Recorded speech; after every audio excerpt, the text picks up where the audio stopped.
Today we discuss about the tibia.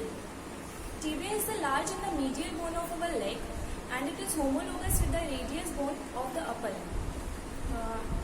The side determination of the bone is that the upper end of the bone is larger than the lower end. The lower end has a medial projection which is projected downwards, and this projection is known as medial malleolus. The anterior border of the shaft is more prominent and crest-like and continues with the anterior border of medial malleolus. It consists of upper end, shaft and lower end. Upper end is markedly expanded to form two large condyles, medial condyle, lateral condyle, intercondylar area and tuberosity. First of all, the medial condyle. Medial condyle is larger than the lateral condyle. It is oval in shape and it articulates with the medial condyle of the femur bone. The most important point is that the anterior superior part of this medial condyle consists of a numerous foramina, vascular foramina, and the lateral condyle. Lateral condyle is almost circular in shape, and it articulates with the lateral condyle of the femur bone. Its anterior aspect consists of a tubercle which is known as Gerty tubercle. And then the intercondylar area. Intercondylar area lies between the articulating surface of the two condyles, and it is narrow in the middle and elevated also. This elevation is known as intercondylar eminence.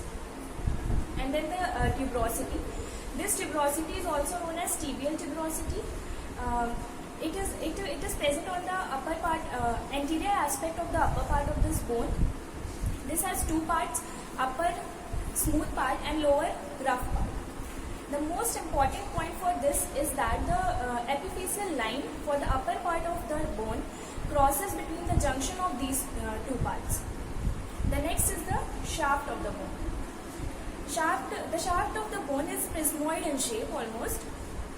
It has three borders and three surfaces: anterior border, lateral border and medial border. Anterior border extended from the tibial tuberosity above to the anterior border of the medial malleolus below. And then the medial border. Medial border is rounded in shape, and it extends from the medial condyle above to the posterior border of medial malleolus below. And then last, the lateral border. It is also known as interosseous border. It extends from the lateral condyle above and below to the fibular notch. Here the lower end of the fibula gets articulate. And three surfaces. This is the interosseous or medial surface. This is lateral surface, and this is the posterior surface. Medial surface. Medial surface lies between the anterior and medial border. And then the lateral surface. Lateral surface lies between the anterior and lateral border, or interosseous border. This border is also known as interosseous border. And the last is the posterior border. This border has an upper expanded part and lower elongated part. This is crossed obliquely by a rough ridge which is also known as soleal line, which divides the bone into the upper triangular part and lower elongated part. This elongated part is also divided into the medial and lateral part by a vertical ridge. At the upper part of the vertical ridge, there is a nutrient foramen present, which supplies nutrient blood supply to this bone. And the last is the lower end.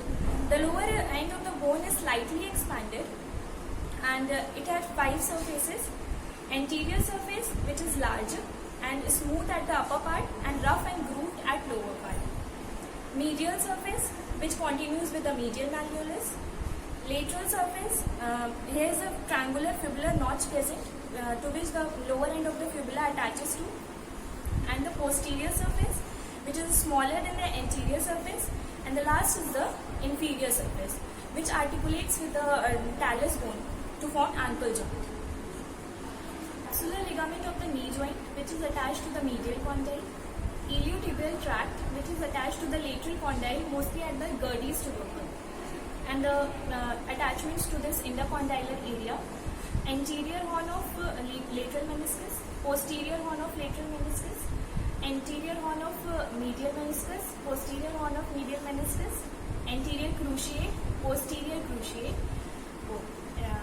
And the attachments to this shaft is tibial collateral ligament, deep fascia of the leg, interosseous ligament and deltoid ligament.